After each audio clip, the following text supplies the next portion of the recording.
Bonjour Paul. Bonjour Nadia.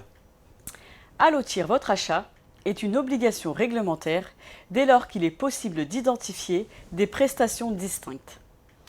Des prestations sont considérées comme distinctes dans deux situations.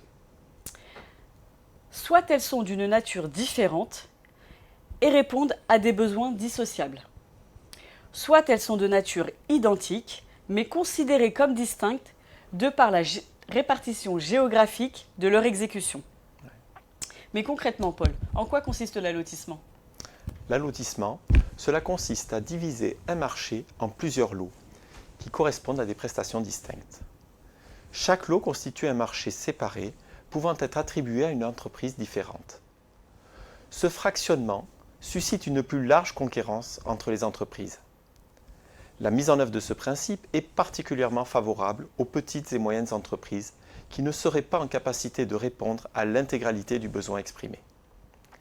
Des exceptions à l'allotissement sont encadrées par le Code des marchés publics.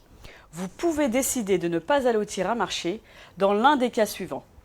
Lorsque vous n'êtes pas en mesure d'assurer par vous-même les missions d'organisation, de pilotage et de coordination. Lorsque la dévolution en lots séparés est de nature à restreindre la concurrence. Et enfin, lorsque la dévolution risque de rendre techniquement difficile ou financièrement plus coûteuse l'exécution des prestations. Vous devez alors justifier ce choix dans les pièces du marché et être à même de le prouver. Oui. À titre d'exemple, la commune de Montreuil a lancé une procédure de passation d'un marché global de prestations de conseil et de représentation juridique.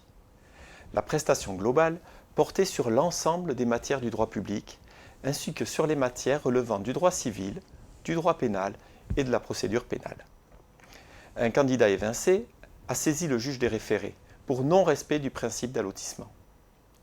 L'affaire ayant été portée devant le Conseil d'État, celui-ci a décidé que des prestations distinctes pouvaient être identifiées et le marché alloti. Il a également jugé que la commune était en capacité d'assurer une coordination des prestations et que rien ne justifiait qu'un allotissement du marché rendrait techniquement difficile son exécution. Nous vous remercions de votre attention.